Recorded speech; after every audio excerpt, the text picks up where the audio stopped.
Hello and welcome into BTN's Take 10 podcast.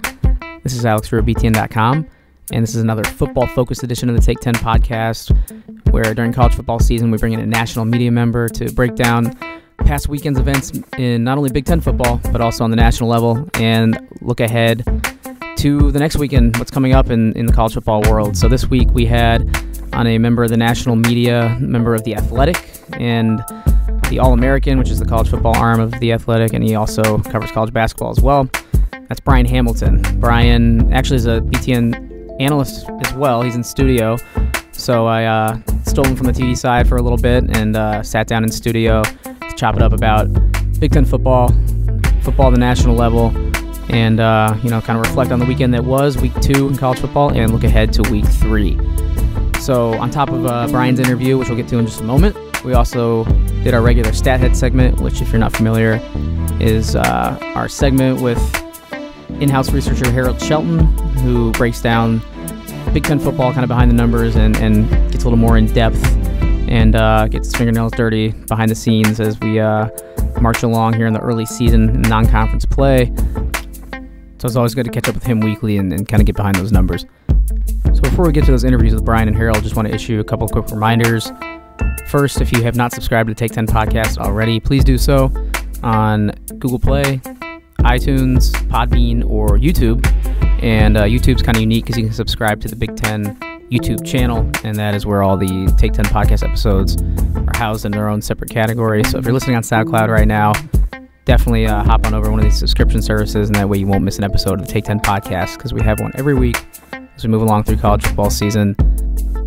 And we'll continue to talk college football with the best and brightest members of the national media and with Harold Shelton. So continue to be a lot of fun, so definitely subscribe and you won't miss a beat. All right, we will start with our discussion with Brian Hamilton from The Athletic. Got into everything that happened in week 2. Got into some of the the disappointments and some of the big performances. And we looked ahead to some big week 3 matchups, including really probably the biggest matchup we've had so far outside of Michigan and Notre Dame. That's Ohio State TCU, which is going to be down in Arlington, Texas. Definitely talked about that game, talked about some implications of what we've seen and how it projects moving forward, and plenty more. So let's get right into it. It's my discussion with Brian Hamilton of The Athletic, and it starts right now. All right, very pleased to be joined here in studio by a senior writer who covers college football and basketball for The Athletic. He's also a studio analyst for us here at BTN. You can find him on Twitter at @Brian_Hamilton. It's Brian Hamilton. Brian, good to be here with you. How's it going? It's going good, Alex. How are you? I'm doing great, and it's cool to have you here because I've followed your work for a while at The Athletic. You're the guy. And before that, yeah, exactly. I'm the guy You're the guy. Your mentions. But before we get started, we got to address the elephant in the room, which is the fact that your company, The Athletic, is kind of taking over the world. So did you know when you joined that this thing would get so big so fast? Well, you hoped. I think you believe that guys who've done this before in other venues, not to get in the weeds with, what Adam and Alex have done beforehand, but they know how to run something like this that caters to really passionate people and gives them the quality they want. And so when they tell you how they want this thing to go and what they're after, it's not hard to believe what they say. And when you're asking, would you rather chase clicks and do videos and, run all over the place, or do in-depth quality work where you actually get to sink your teeth into stories and really put time and effort into things? It's a no-brainer choice for me. I mean, as a writer, it's all you can ask for is the time and resources to do things. I mean, now, the way I look at it, when I grew up, we had the big Sunday newspapers that we always stopped for right after we got bagels, and those Sunday sports sections always had your local sports stories and your national stuff all in one big, thick section every week. We're like the old Sunday newspapers every day. Right. Based on all the local stuff and the national stuff we have. So I mean, it's astounding how much we've grown in a year, and the value we give people. It kind of blows my mind even to think about from where we were a year ago. Yeah, I mean, I'm a subscriber and I've really enjoyed it, and it's hard to believe for me.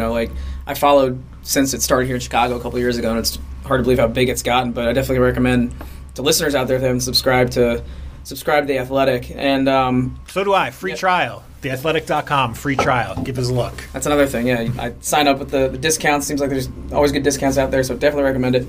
But we'll get into some college football talk now, Brian. And I usually start these episodes by asking for some initial impressions of what the experts saw and what you saw over the weekend. So we'll start in the Big Ten. What are a couple of things that stood out to you, just overall big picture from this weekend in the conference? Yeah, sort of some disappointing efforts and some rejuvenating efforts all over the map. You looked at a team like Penn State answering some questions pretty emphatically. I wondered after that Week 1 game against Appalachian State, where they didn't even have as many big plays as this huge underdog coming in to State College did. Were we going to see some regression without Joe Moorhead, without Saquon Barkley? Could Trace McSorley find enough weapons to really get recharged and get that offense going again? And they just owned Pitt. I mean, it wasn't even a contest in almost any phase of the game. So that was a huge answer. Michigan rebounding nicely. Again, I mean, the quality of opponent maybe wasn't extremely high, but they did not look that great against Notre Dame in Week 1. So them bouncing back a little bit is impressive. Michigan State, I think some problems just continued to be laid bare there with, inability to run the ball, inability to finish drives with touchdowns. You can blame it on playing late in the desert. And, I mean, Arizona State's got a quality team. We can talk about Herm Edwards and kind of the surprise that they are later on. But, Michigan State has some things to fix early on, and Ohio State just kind of keeps rolling. Not that anybody really expected Rutgers to give them much of a game, but the Urban Meyer absence certainly has not been felt when you're dropping 77 and 52 on your first two opponents this year. So, I guess what you saw is what you'd expect the first. Northwestern up and down the first couple weeks. Purdue, at least a tightly fought game against Northwestern and then upset in Week 2. So, team's still figuring it out. I mean, that's kind of always what happens. And I think the better teams in the league are kind of who we thought they were at this point. Yeah, ups and downs for sure. So how about on a national level outside the Big Ten? What jumped out at you this past weekend? Yeah, overall, there's no surprises. Alabama, Clemson, Georgia, Ohio State, Oklahoma, Wisconsin, Washington, Auburn. These are all the programs that were good last year, and they're good again. That the same programs are driving the discussion for who's going to make the playoff, who's going to be the national championship favorite. And obviously, in Week 2, you never assume anything. You never think that what's true now is going to be true 1 week, 2 weeks, 3 weeks. But right now, there are no surprises. And then some of those teams look just as strong or stronger, like Alabama with Tua Tagovailoa at quarterback. They might look even stronger than they've been in a while, especially with him at that position. So, overall nationally, it's kind of like it's the same old. It's the same thing as it was last year. No real big surprises. Yeah, so kind of touched on the rough pockets of the Big Ten this past weekend and some of the performances that might have been concerning. Just overall, has the conference looked maybe less powerful or strong than you expected entering the season? I know you said there haven't been any big surprises, but there was a lot of hype that those top 5 teams in the Big Ten, all of them could compete for maybe a conference championship, maybe a playoff spot. So has Ohio State's performance, like you said, being so strong, has that offset maybe some of the weaker performances we've seen? What's your overall impression of the conference, even though it is early, just through 2 weeks here? Yeah, I'm looking at the poll rate. We've still got 3 Big Ten teams in the top 11 of the AP rankings right now. So, I think there's certainly strength and playoff contenders at the top. I don't see anything with Wisconsin that dissuades me from thinking that they are a strong contender to win the division, finish undefeated, win a Big Ten championship game, be in the playoff. They might be a work in progress in some areas, but to me, there's no red alert that sounded in the first couple weeks with them. Same thing with Ohio State. We'll see this weekend against TCU, but any issues we might have thought there were with Urban Meyer's absence and just the logistics of that and how they'd respond, not too much of a question there. They didn't look great defensively in Week 1, but obviously Week 2 give up a field goal. There doesn't seem to be much of a problem there. And like you said, Penn State answered some questions too. Michigan State's got some work to do, but I think you've got, 3 really strong teams at the top. I haven't seen anything after 2 weeks, maybe with the exception of just Penn State kind of getting off to a slower start than you thought, that dissuades me from thinking that they can be strong teams pushing for spots in Indy, pushing for spots in the playoff later. Yeah, so you touched on it earlier a little bit. How about Herm Edwards off to the good start at Arizona State and Kevin Sumlin, the one after the bad start at Arizona? Yeah, it kind of flipped it on its head. Kevin Sumlin comes in and he has – I remember Khalil Tate was sort of subtweeting or not so subtweeting the idea of Kenya Matalolo coming there and bringing an option offense, and he didn't want to run the option.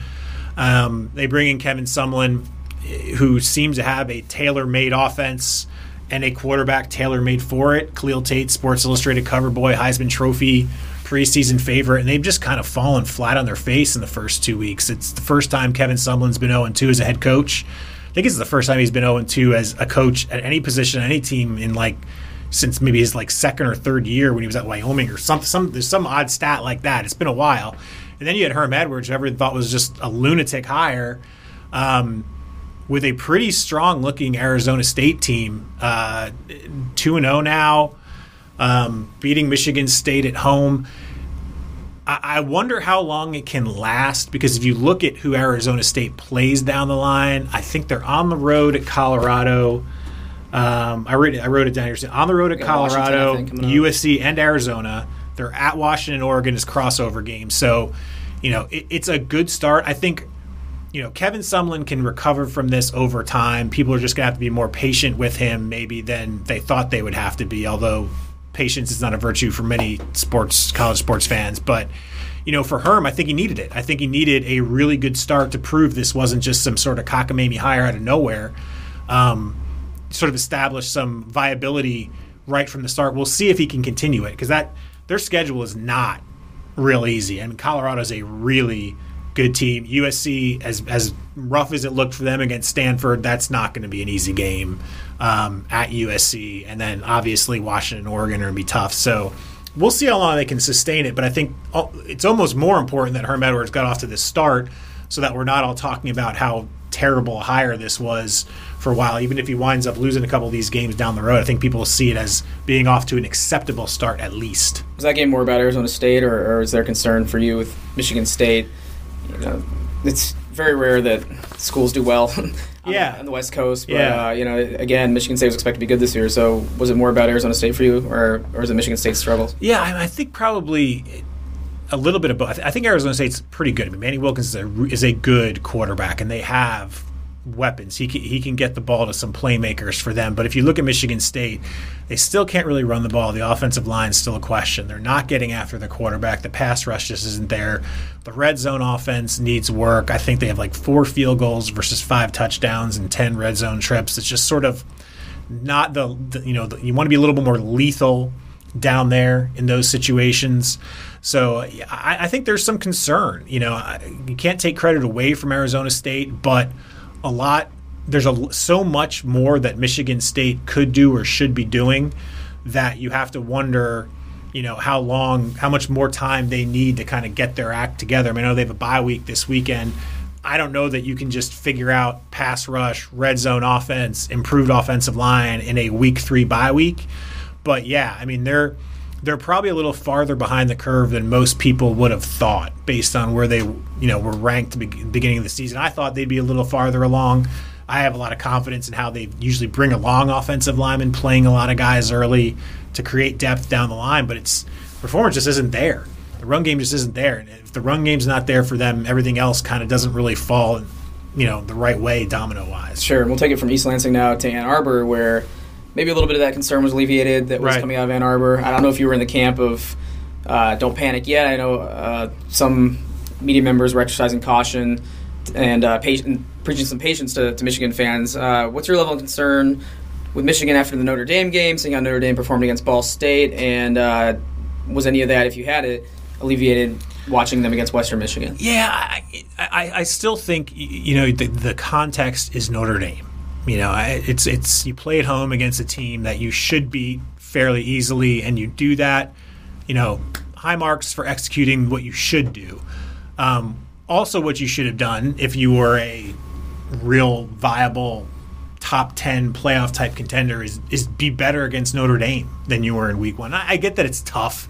That's a home opener at night for Notre Dame. There's going to be all kinds of emotion. I think the emotional carryover probably hurt Notre Dame even last weekend where they beat Ball State by 8 at home in a game they were favored, I think, at least by like 4 or 5 touchdowns in. I still think the context for Michigan is Notre Dame and how much better you can get against quality teams coming up. I don't think, Shea Patterson, I'm looking at the numbers right now.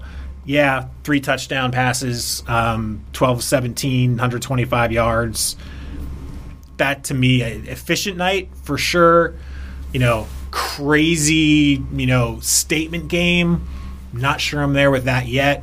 But I don't know that I would have expected him to have that statement game in the first game. I'm sure Michigan fans hope to, but look, it's your first game for this team, in this program, in this system. You're on the road against a pretty solid Notre Dame team. I don't know that the bar was set exceptionally high for me with Shea Patterson in game 1, but Michigan needed to be better than they were in game 1, and I think I'm going to hold off on saying everything's fixed, everything's fine until maybe the next quality opponent comes around. Let's see how far they've come then. Right, and they'll remain under that microscope for sure. I want to keep in the East now before we get into the West a little bit and touch on the start that Maryland's got off to, because I think it's definitely noteworthy. Yeah, really, and just considering everything they've gone through, controversy surrounding that program and the tragedy that occurred there, it sounds like you're surprised at how good the Terps have been so far. I thought they would be a wreck. I thought that usually historically when you make coaching changes that late outside of the usual hiring and firing cycle, it just doesn't work. I mean, there's at least 5 or 6 examples over the last 5 to 10 years of changes made that late, bringing in interim guys, bringing guys way late in the game where the season it's anywhere from just middling to awful when that happens because of the chaos that it creates. But so for Maryland to even be coherent enough to keep it close against Texas, let alone beat them in week 1, was amazing. I thought that week 2 was an interesting test because they were riding that emotional high in week 1, and even though Bowling Green's not that good, going on the road in week 2 after that emotional, do you ride the emotional roller coaster? They didn't. Emphatic win in week 2. I mean, this is a team that could be 4-0 going into the Michigan game a couple weeks. I mean, I don't think that's even a stretch with Temple and Minnesota at home the next 2 weeks. So basically, Matt Canada might be coaching himself into a head coaching job. I mean, if they make a bowl game, given everything that they've been through, given their schedule, what division they're in, he might. I don't know what arguments you would make against him being the head coach, because even if you get rid of DJ Durkin and you want a clean slate based on what's alleged to have happened, Matt Canada hasn't been there. Matt Canada just came in this offseason. Right. He's not like a long-time DJ Durkin acolyte or anything like that. So he gives you, not only is he performing now and bringing this team through all this chaos, he does kind of give you that clean slate. So we'll see. I mean, they're in line for a 4-0 start, going into a huge game at Michigan in a few weeks. And again, if he gets to 6 or 7 wins, they play in a bowl game. Man, I think Matt Canada might be your permanent Maryland head coach. Yeah, I feel good for the players, and it's been a nice story to follow so far, and see how it proceeds. And I want to kick it over to the West now with, I think, the biggest story this weekend was, at least from, the engagement we were monitoring on social media, the interest level was the highest at Nebraska. And Scott Frost's debut after being washed out week 1, and the hype surrounding Adrian Martinez before he had to leave that game due to injury. So I want to get your thoughts on not only Scott Frost's debut, but Adrian Martinez's debut, because, I was really impressed just by his overall look. I know he had some mistakes, but I wanted to get your initial reaction to the true freshman's. Yeah, that was a really tough game for Nebraska, I thought, because Colorado's good. Steven Montez is a really good quarterback, and they had, I think, their first game, they had like a 200-yard rusher, a 100-yard receiver. Montez threw 4 touchdowns. I don't know how good Colorado State really is, but, Colorado put a hurt on them. And I thought when you don't play a game 1, when you have a game 1 that was canceled like Nebraska, you want to get out all the kinks before you play such a good team. You have no on-ramp against Colorado. I thought that was a really tough situation for Nebraska to be in. So to kind of even though you're at home, to really play it that tight against a good Colorado team, I think was a good sign because you didn't have that on-ramp. I think Adrian Martinez, to me, every rep he gets, as with any young quarterback, it's going to be better, which is why it's so curious to me how it'll go this week now. I mean, if you have a freshman quarterback who's day-to-day, how is he getting prepared? It's one thing to have a senior who's hurt, who's been through it a little bit, who's got the reps under his belt and knows how to prepare. You might be able to run him out there on game day and be confident that he knows what he's doing. Adrian Martinez, you have to let him work through successes and mistakes, and those successes and mistakes come on Saturday, but they also come on Sunday, Monday, Tuesday, Wednesday, Thursday. How much work is he getting on Monday through Friday this week before this next game? It'll be real interesting to me to see how he develops with this injury and how Nebraska can sort of get itself ready if he's not really going to be taking a whole lot of reps this week. I guess we'll just have to wait and see until the weekend. Yeah, and just the fact that the injury wasn't season-ending and devastating. I mean, that could have been awful for his development, could have set the program back a little bit, but I'm glad to see. I know Nebraska fans are really happy, too, to see that he should be back sooner than later. Let's move over to the Big Ten West now before looking ahead to this upcoming weekend. Iowa and Wisconsin, kind of quietly, even though Iowa did have a rivalry game where Iowa State was jacked up, as a big win over Iowa State, and that's a Iowa State program that's on the rise. Looks like Iowa and Wisconsin are heading for an early season showdown, not this weekend, but the next weekend at Kinnick Stadium that could potentially determine the course of the Big Ten West. So it's still over a week away at this point. But do you think it's these two teams at the top of the West and then a drop-off at this point? At this point, I'd probably say yes, pending Nebraska's quarterback situation. I like what I saw against Colorado for Nebraska in Game 1. With Iowa, I think it's tough to get the right context for them right now because 10 points in 2 games is not a lot of points to give up in 2 games. That's a really impressive defensive effort. But Northern Illinois scored 6 at home against Utah last weekend. We don't know what to think of Iowa State that much because they, too, had a canceled first game. So we don't know where they are, and they're going to play Oklahoma this weekend. Maybe we'll get a better idea of how impressive it was to hold Iowa State to 3 points. So, credit where credit's due. Iowa's playing some really, really good defense. I don't quite know the context of their success yet. I don't know how really good those wins were based on what we've seen offensively from Northern Illinois in their second game and based on kind of what we haven't seen from Iowa State yet. So I'm still keeping Wisconsin at the top of that pecking order. But if this Iowa defense is this for real, even if the offense is not going to quite chug along as efficiently, that's going to give them a chance against Wisconsin in a couple weeks in Kinnick. And look, Iowa's schedule is favorable. You get Wisconsin at home. Your toughest road game is Penn State. They have a schedule made to be in the mix until the end if they are in fact as good as they've looked the first couple weeks. Yeah, and Jonathan Taylor for Wisconsin's off to a historic start, really, and like you said, kind of at the top of the show, nothing really to discourage you or sour anyone in Wisconsin. So looking forward to that matchup. And one other team that defense has looked really impressive, and I know they're 2-0 start. Maybe not as high profile as some other schools, but Minnesota's looked really good, and Antoine Winfield Jr. has been electric for them. He's turned in 2 of the best plays I've ever seen. So I don't know, how far they can go with a offense that's kind of in question, but I think you got to be impressed with their defense so far. Yeah, I think that the defense is maybe going to have to carry them a little bit. I mean, you've got a true freshman quarterback, and now you've got your workhorse running back Rodney Smith out for the rest of the year with another knee injury. You become a team where your defense better be really good. I would have thought, like we talked about, who was in that upper tier. Maybe Minnesota could have snuck in that conversation. Maybe they're the 2-0, that's quote-unquote surprising 2-0 Big Ten team you might have been most optimistic about with Rodney Smith in the mix, riding a good defense and a good running game. But, minus the reliable running game, you're going to need some pretty spectacular defense to hang around, I think. Right. And, I mean, they held a Fresno State team that scored 79 the week before to only, I believe, 20 points. So impressive there. But like you said, it's going to be a struggle without one of their biggest playmakers. Brian, let's look ahead to week 3 now. And like we did at the top of the show, we'll start with the Big Ten slate. And I think we have to probably start in Jerry World, right, with the matchup coming up there. Yeah, I mean, TCU's defense is going to be an interesting test. They've got, I think their stat is 31 third downs attempted by their opponents and 7 third downs converted by their opponents. So I'm not real sure that Ohio State is going to be looking at another 77 or 52 points. I wrote this down. Corey Bethley, they have a sophomore defensive tackle, 3 sacks in 2 games, 4 sacks in 2 games.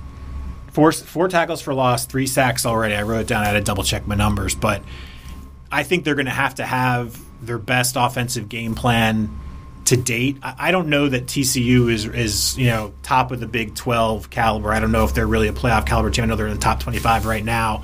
I think Ohio State should win this game, but they're going to have to grind it out a little more. I mean, again, TCU's stingy. Don't allow a lot of yards per play.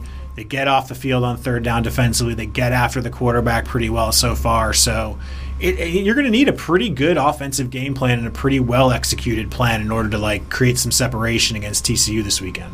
So you'd say your biggest concern then would be just the overall strength of TCU defense if you're Ohio State? Yeah, I think so. I mean, I don't know that I'm too worried about getting overpowered by TCU's offense, but you've had such an easy go of it offensively the first couple weeks. You almost hope there would be some adversity you could work through to practice for it, because you're going to face that this weekend. Outside of the comforts of home. I know it's not a true home game for TCU, but you're not at home. You're down there where it's going to be at least half or maybe more full of TCU fans. You're going to have, some issues to work through. Has Ohio State seen any offensive adversity yet? I don't know.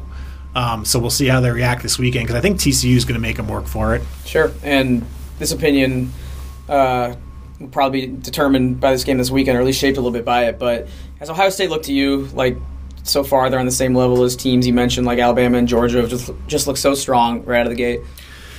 Yeah, I mean, I would say, it might be Alabama and Georgia at the top in terms of just, sheer talent and sort of just reaching into the cupboard and pulling out another guy when one guy goes down. That's just another top shelf talent. But if anybody's going to match those teams talent-wise, Ohio State's one of them. So I haven't seen anything dissuade me right now. I guess the big question with Ohio State, again, was how much of all the chaos around the program, the issues with Urban Meyer, how is that going to affect the day-to-day logistics and the winning and losing? I mean, I know that's in the larger picture maybe a small thing and justifiably so, but they are playing football. So if we're talking about the football aspect of it alone, how is that going to be impacted? And so far it hasn't been. And if that stays the case, and they're going to have to answer questions about Urban Meyer all year long, but if that somehow doesn't become some sort of issue for them, I mean, they certainly have the talent to stay, to be equal to anybody in the country, really. All right, well, that Ohio State game with TCU should be a fun one. Down in Arlington, definitely looking forward to it. And, it's kind of a light slate in the Big Ten this weekend as we gear up for conference play here. But one that does intrigue me is Mizzou visiting Purdue. And Purdue got a big win last year down in Columbia. Mizzou's coming in now at 2-0 to a 0-2 Purdue team that's taken 2 tough, close losses. In your opinion, is this a significant game in the Jeff Brom era? Is there any extra importance in this one? Or do you think Purdue's trajectory, no matter the outcome Saturday, is generally unchanged in year 2 under Brom here? I don't think you can afford to get run off the field by Mizzou this weekend and not take a little bit of a hit in terms of confidence. And I think the problem there for Purdue is that some self-destruction with penalties and some pretty loose pass defense so far, which Jeff Brom complained about this week and talked about a lot this week at his press conference. Those things are coming up against Mizzou and Drew Lock. And Drew Lock has completed 75% of his passes and thrown for 8 touchdowns. He's got a receiver named Emmanuel Hall who averages 24 yards a catch. You do not want to be playing bad pass defense against Drew Lock in Missouri. So I think it's a crucial moment for Purdue to show some week-to-week improvement and not get blown out and blown apart, ripped up by this Drew Lock Missouri passing game. If that happens, the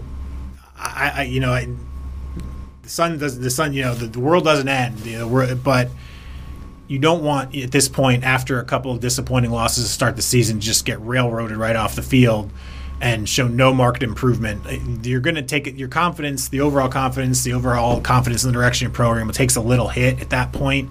If you're competitive and you show week-to-week improvement, I think people will recognize that. I mean, Drew Lock is good. Missouri's offense is good. If you can find some answers, maybe even not in a successful effort overall in terms of winning, I think people should be able to see that. I appreciate the pun, intentional or not, railroaded there for Purdue. That's right. Unintentional, but... All right, so looking ahead, outside of the Big Ten this weekend, and I mean maybe even in some of the weather concerns with cancellations coming in due to Hurricane Florence, we'll have to keep an eye on Maryland, and then obviously some of the other games with schedules subject to change. But I'm hearing there's a pretty big matchup in the SEC coming up this weekend, so get into that one a little bit if you could. Yeah, I mean, LSU Auburn, to me, the loser has a real long climb back to the playoff, and I think the imperatives on Auburn at this point, because 1, you're at home, 2, you're on the road later this season against Georgia and Alabama. LSU gets Georgia and Alabama at home. They actually have Mississippi State right in the middle of a 3-game stretch with Georgia, Mississippi State, and Alabama with the bye week in there.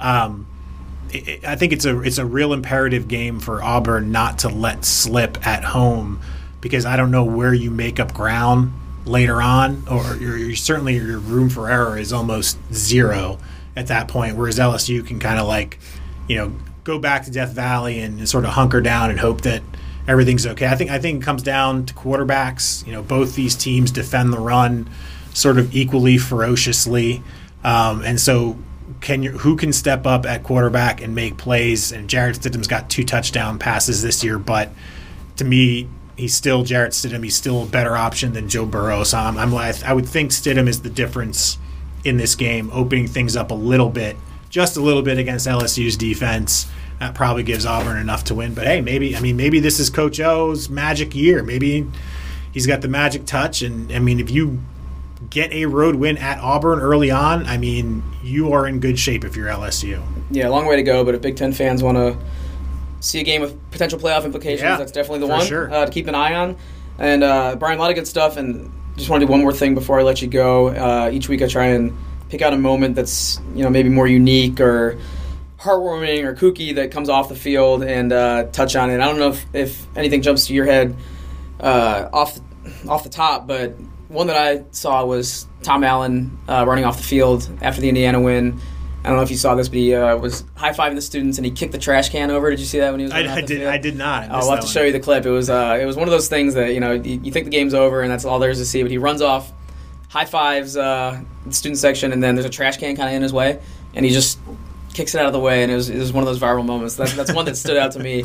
I don't know if you have anything that stood out to you over the weekend, but if you do, let's hear it. Yeah, I mean, not especially. I just think there was a lot of emotion for Clemson after that win at Texas A&M. It was one of those games, and I'm not saying anything that's like super original here, but you almost felt like both programs took necessary steps forward. Clemson's an interesting case just because they're a national title contender working with a 2-quarterback system. I mean, there is uncertainty there. They let the guy play who's playing better between Kelly Bryant, Trevor Lawrence. Trevor Lawrence played a lot early that game. Kelly Bryant finished it out, and by all accounts was super emotional running off the field himself, celebrating with the Clemson fans who were down there. I'd be interested to see how that dynamic plays out for the rest of the year. And, for Jimbo Fisher, I think there's some – he probably wouldn't want to hear it. I'm sure Texas A&M fans don't want to hear it, but there's some validation in coming that close in year one against a team like Clemson, which is just loaded at pretty much every position. So, I mean, that was a pretty crackling atmosphere and a pretty great game to watch, and sort of the emotional reactions on both sides afterwards kind of struck me, especially seeing Kelly Bryant wait there until Dabo Swinney finished talking and then reading the reports about him running off the field emotional. It'll be interesting to see how that dynamic plays out for the rest of the year. Yeah, that's what makes college football great, in my opinion. So, Brian, once again, a lot of great stuff. Really appreciate you sitting down with me. Good to finally get in the same room with you and absolutely, man, chat it up. And we'll keep an eye on college football going forward. It should be fun. Cool. Appreciate it, man. Thanks for having me. All right, thanks a lot once again to Brian for joining me. And like I kind of mentioned at the top of the show, I highly recommend a subscription to The Athletic because what I do after every college football weekend is pull up some of those articles from some of the really talented writers, and it's kind of the best way just to get that weekend roundup and read some really quality stuff. So definitely subscribe to The Athletic if you haven't already. And we'll keep moving here with a regular stat head segment with Harold Shelton. So H and I will dive in here in a minute to the past weekends, and we'll do so with a greater nod to the numbers and what it kind of all means as we continue to move along here in college football season. So without further ado, let's get to our regular stat head segment with our resident stat head, Harold Shelton. All right, once again, I'm very pleased to be joined by BTN's resident stat head, Harold Shelton. Back after week 2, looking ahead to week 3. H, let's get into it a little bit here. All right, sounds good. All right, so I got to start, I'm sorry, with your alma mater. I know it's not much consolation, but last week, if people listened to last week, you did say that you were worried about how Michigan State would perform on the road, and those fears did come to pass. So just give me a reaction. What happened in that game, especially for those who didn't stay up late till whatever 1 or 2 a.m. to watch it? Yeah, it was certainly a missed opportunity. I actually thought they played much better early in the game. I thought the defense played pretty well, so they got worn down in the fourth quarter. Again, red zone offense continues to be an issue. They got in the red zone 4 times, scored 1 touchdown, threw another costly interception. They still continue to struggle to run the ball. There's a couple of, third and short plays where you only need 1 or 2 yards, and the old Michigan State would just line up, play big boy football, and get it. And not only are they not getting the yards, they're losing yards on these plays. So the offensive line has been a huge issue through the first 2 games. Level of concern going forward for you for Michigan State? If I had to put it on a 1 to 10, I'd probably say it's about a 5 still. I thought this was a losable game. It turned out to be that way. I think the bye week does come at a really good time because they're extremely banged up. Didn't think they would miss Cole Chewins as much as they have, but hopefully another week and a half will allow him to be back for conference play.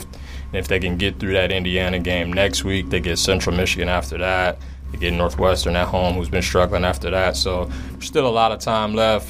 I'd say after the Indiana game, we'll probably know a little bit more. All right, let's get some more negatives out of the way first. Couple of concerning losses if you're in the Big Ten West. Northwestern fell to Duke once again, and Purdue was upset by Eastern Michigan. Do these losses, have you a little more pessimistic as we move along here in regards to the Big Ten West, or is it just one of those things that, maybe we saw Northwestern lose to Duke last year and still have a good season? Purdue, obviously still has a lot of season in front of it. So what's your level of concern regarding those 2 teams and how they looked last weekend?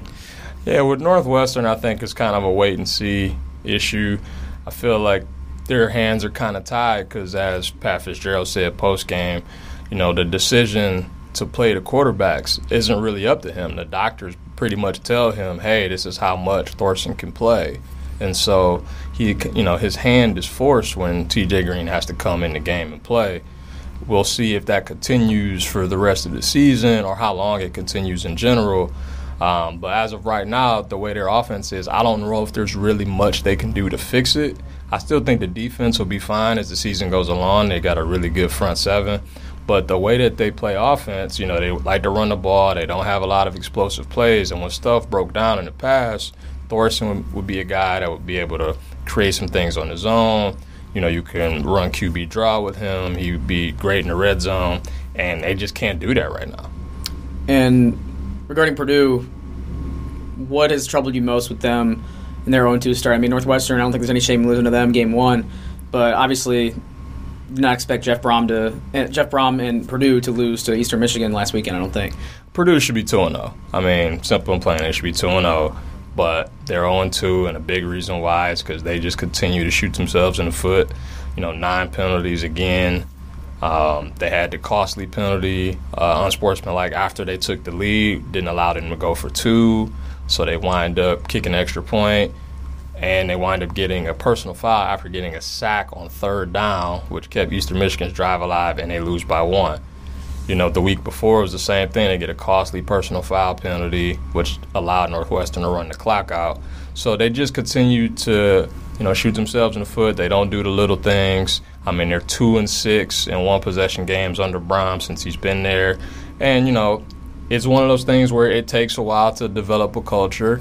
And, I think Purdue just kind of experiences some growing pains there. Between that and the quarterback issue, that's still unsettled. I'm sure Brom would like to pick one guy, but one guy continues to, play well one week and not play well the next. And so his hand is kind of tied there too. I think they could be fine going forward talent-wise, but they just got to stop killing themselves. Yeah, it's a good point. I mean, those penalties really could have determined either of those games, and those ones just had you scratching your head. We'll flip it now to some more positive performances. A couple of teams that struggled week one had nice bounce-back games. Definitely it looked like against inferior opponents with Michigan, blowing out Western Michigan. And then a little more impressive, I think, was Penn State beating up on Pitt, which I know you mentioned before we got started here. Didn't expect the beatdown to be that severe. So might be those teams, maybe it's someone else, but which trends have you more optimistic as we move along here in the early season regarding Big Ten teams? I'm still higher on Penn State than Michigan. I think the big issue for Penn State was we just didn't know who the playmakers would be to replace Saquon and Gesicki and Deshaun Hamilton. And we're starting to get some of those answers with Miles Sanders. They're getting the ball to KJ Hamler a lot as a receiver and as a runner, and he's returning kicks, so they're getting the ball in his hands as much as possible. I mean, you can see all of the talent that James Franklin has brought in is starting to pay off. They've got a lot of weapons, and in a rivalry game, against a team that really, really hates you in bad conditions, you're struggling for a while, you're only up 8, and to just completely dominate the second half the way they did was impressive. How about Michigan throwing a touchdown to a wide receiver for the first time in, over a year, right? Yeah, I mean, they went 50 quarters without a touchdown pass to a wide receiver, which is absolutely crazy to me. But you can see they have more of a downfield threat with Shea Patterson back there. Whether it was John O'Corn or Wilton Spade or Brandon Peters, they just didn't really get the ball downfield a lot. And I think part of it, too, is Patterson has the ability to roll out and make plays on the run. And so when you have that element, especially with a really good run game like they had last week, you might see more of that, especially in non-conference play. This is kind of what they do. I mean, they can completely blow teams out that are not at their level. It's when they play the ranked teams is when the offense seems to sputter. Right, and we'll see how Patterson in the pass game evolve as he settles in and gets more comfortable, and see if it can progress past the struggles they've had in years past under Harbaugh. Moving on now, Maryland, I think, has to be given some credit just for how they've looked. Obviously, the upset of Texas warranted that credit, but they kept their foot on the gas, especially after a slow first half last week, and they've shown a really strong ability to run the ball. So do you think this is something that can continue longer than it did last season? Obviously, they had a lot of injuries to overcome last season, and we saw kind of similar trends this year in the early season. Do you think their high-powered offense will continue if they can stay healthy? Well, a run game always travels, and so the fact that they were able to rotate so many different guys in and so many were effective is a very good sign. Last year was pretty much Ty Johnson with some Lorenzo Harrison mixed in. Now you add Anthony McFarland. Kasim can run it a little bit. They've done a bunch of jet sweeps with Ja'Shawn Jones. So they have a lot of weapons. They're very talented at the skill positions. The offensive line is getting better. And the thing is, Kasim Hill really hasn't played well, and they're still 2-0. And so you wonder, once he gets more experience, you figure that he will get better with a really good OC coaching him in Matt Canada. I mean, he's only started 4 games. He's a 4-star recruit, a big-time recruit, so I would expect him to get better, and as he gets better, they can get better. Some other 2-0 teams, Indiana, I think, deserves some credit for beating another Power 5 team in Virginia, and really just some slop in Bloomington last weekend, and got a kick out of Tom Allen running to the sidelines, kicking over trash cans and all that. But then moving to some contenders in the West, I mean, Iowa and Wisconsin have looked pretty solid overall, I think. Iowa got the job done against a rival, albeit without much offense to speak of. But you look over at Wisconsin, I mean, Jonathan Taylor is off to a great historic start, really, in his sophomore season, and really the only running back that has rivaled that performance in Badger history is Ron Dane. So can you kind of put that start in perspective that Jonathan Taylor's gotten off to and kind of tie it into Wisconsin's strong start that they've honestly done, gotten off to pretty quietly here? Yeah, the Jonathan Taylor story is always so interesting because he entered camp as a freshman. I'd say when we were there in the fall camp last August, he was probably the third guy. And then he goes crazy in their first scrimmage. The legend grows. Remember, he didn't start on opening day. Like, he was the third guy. And then he came in when they struggled against Utah State, and then he kind of broke that game open. And then he's taken off ever since. So now he's already run for 2,000 yards in his career. And so he and Ron Dane are the only Wisconsin guys to do that in 16 games or fewer.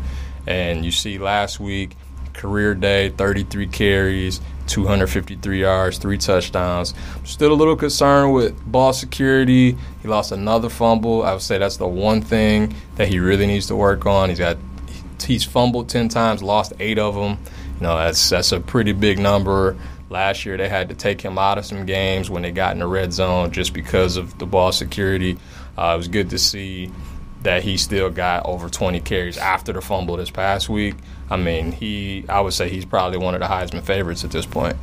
Definitely, and we'll address one more Big Ten performance before moving on to next weekend, and that's Adrian Martinez's debut in Lincoln, Nebraska. I was really impressed with just how he looked. He has the look of a big-time quarterback. He's fluid. He moves well. Has a strong arm, definitely, and then unfortunately was cut short by injury. And as we're a few days removed now from it, the prognosis is a little better than it might have looked on the field. So just watching Adrian Martinez, what were your initial thoughts, and how did his debut stack up against other freshman quarterbacks you've seen over the years? He was electric. He can do it all. And you could see even early on, he was running all over the place. He throws a really nice deep ball. Even after he fumbled and they went down 14-0, he was just California cool on the sideline, just got the guys to rally around him, which is really hard to do as a true freshman. But the fact that he was able to run away from defenders on a long touchdown run, he should have had even bigger numbers than what he had. There was a couple touchdown passes that were dropped, and he still had over 300 yards and 3 touchdowns. So the fact that they were able to do that, first start, new offense, you could see why he won the job, and you could see why Frost went after him. He was a Tennessee commit, and then once Frost got to Nebraska, he switched over, and maybe that's his new Mackenzie Milton from UCF. We'll see. Right. If he can stay healthy, I think he's got huge things ahead of him. And absolutely. The man flipped into the end zone on his first career touchdown as a quarterback. You don't see guys that aren't skill players like wide receivers, running backs. He's got a lot of swag to him. Yeah, a lot of swag to him. I kind of jumped out of my seat a little bit when he did that. All right, before we wrap up, H, let's talk about the big matchup this weekend, and that's Ohio State and TCU. We haven't really touched on Ohio State yet just because they handled Rutgers like they were supposed to. So they got a top 15 TCU team in Jerry World. To be honest, I don't really know much about TCU, but I do know Ohio State has a potent offense, and I know you were a little concerned with their defense last week, or the week before that, but it's going to be a titanic early season matchup, one of the biggest ones we've seen in the first 3 weeks so far. So what are your thoughts on Ohio State's chances, and what do you know about TCU as they head down to Dallas? Well, TCU's got the best defense in the Big 12. Gary Patterson has been around for a long, long time. They've always been very sound defensively under him. Ohio State, though, that offense is just at a different level right now. Now, again, TCU, with the defense being the best in the Big 12, they see a lot of explosive offenses, but I don't know if they see a vertical pass game like Ohio State will bring to them. Dwayne Haskins has been unreal so far. 79% completion rate, 9 touchdowns, just 1 pick. And unlike J.T. Barrett, he's throwing the ball downfield with way more accuracy. The 2 touchdowns to Johnny Dixon last week were just in stride. The offense looks great. Ryan Day's done a really good job. It's almost like you don't even know Urban Meyer isn't out there on game day. Right, and as rocky as the start has been for the conference, I think as a whole, just with some of the uncertainty, I think Ohio State has put a stamp on the early season so far, and they have a chance to make a big statement down in Arlington coming up. And one thing before I let you go, H, is what I want to try to do every week is just looking ahead. Since you are the stat head, I want to get a feel for what we should be looking out for behind the numbers each weekend. So what are some maybe milestones or landmark stats or anything we should keep an eye on related to the numbers behind the game coming up this weekend that might be surpassed or approached? Well, it was a couple things. On the Penn State side, kind of a sneaky thing I didn't really notice until I was looking. They've won 5 straight games running for at least 200 yards, which is the second longest active streak in the country. That should absolutely go to 6, considering they play Kent State this week. Right.